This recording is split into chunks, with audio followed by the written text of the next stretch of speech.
Hi, this is my review of The Extra Man.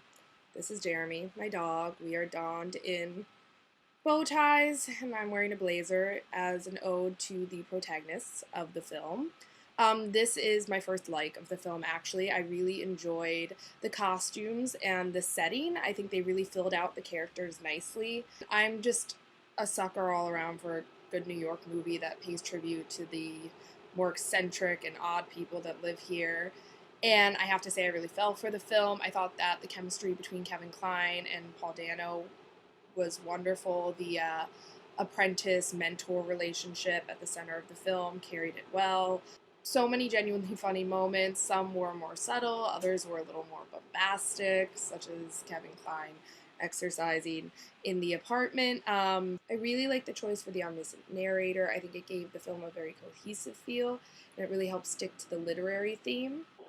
Dislikes. I don't know if I just have an extreme aversion to Katie Holmes, but I had a lot of trouble watching her in this movie. I felt that she might have just been miscast, but she was overly animated and it didn't fit with the rest of the acting in the film because while Dono and Klein's characters are real, like characters, they still play them naturally and they play everything true to the character and it doesn't come off as cheesy, whereas I felt that Katie Holmes' character or acting came off very hokey.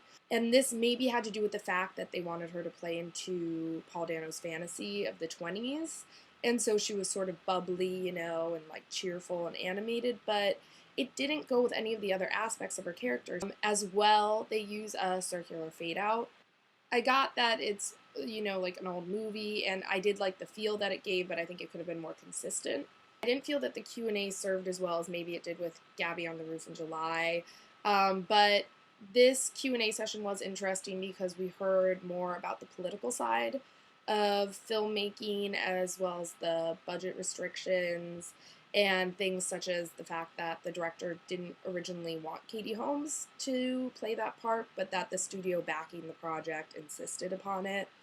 But overall, I thought it was a great movie, and I could see how maybe some think it was overdone or too eccentric or too almost into itself, but I think it just played by its own rules and that it existed in its own sort of realm, and it was really funny and very affecting, and I very much enjoyed it.